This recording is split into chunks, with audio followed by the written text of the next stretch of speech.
నిజం 4 అడుగులేసేలోపు అబద్ధం 6 అడుగులు చుట్టొస్తుంది. ఆంధ్రప్రదేశ్ అన్నిట్లలో నాశనం అయిపోయిందంటే ఫిగర్స్ చూస్తే అన్నిట్లలో చక్కటి సక్సెస్ నడుస్తుంది. కాకపోతే మీడియాలో నాశనం చేసేశారు, ప్రచారం పరంగా నాశనం చేశారు, ఫిగర్స్ తెలియనటువంటి ప్రజల్ని మోసం చేస్తున్నారు. లేకపోతే కన్స్ట్రక్షన్ ఫీల్డ్ నాశనం అయిపోయింది అంటూ ప్రచారం చేసుకొచ్చారు.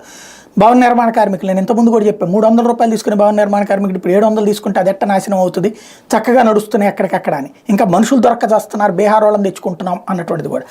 తాజాగా యాజ్ ఫర్ ఫిగర్స్ చూస్తే 2014-15లో ఆంధ్రాలో నిర్మాణ రంగం విలువ 45,323 కోట్లు.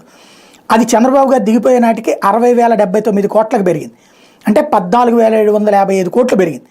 అదే 2019 నుంచి 23 ఇప్పుడు ప్రజెంట్ వచ్చేటప్పటికి 84,010 కోట్లు, అంటే 23,931 కోట్లు గత 4.5 ఏళ్లలో పెరిగింది. మరి ఇది నిర్మాణ రంగం ఫెయిల్యూర్ ఎక్కడో అర్థం కాదు, ఇది యాజ్ ఫర్ రికార్డ్స్ అనమాట.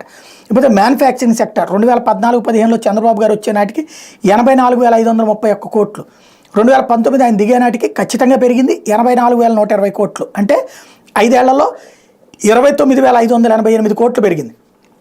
ఇప్పుడు ప్రజెంట్ 1,24,702 కోట్లు, అంటే 84,120 కోట్ల నుంచి 84,120 కోట్ల నుంచి 1,24,702 కోట్లకు పెరిగింది.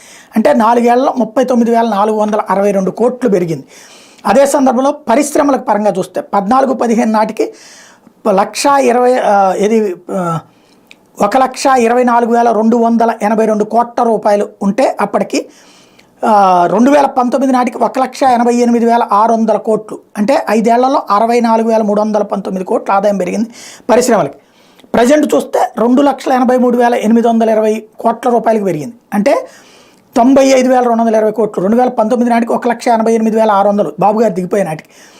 అదే ఇప్పుడు 2,83,820 కోట్లు, అంటే 95,220 కోట్ల రూపాయలు పెరిగింది. ఇవి లెక్కలు అనమాట.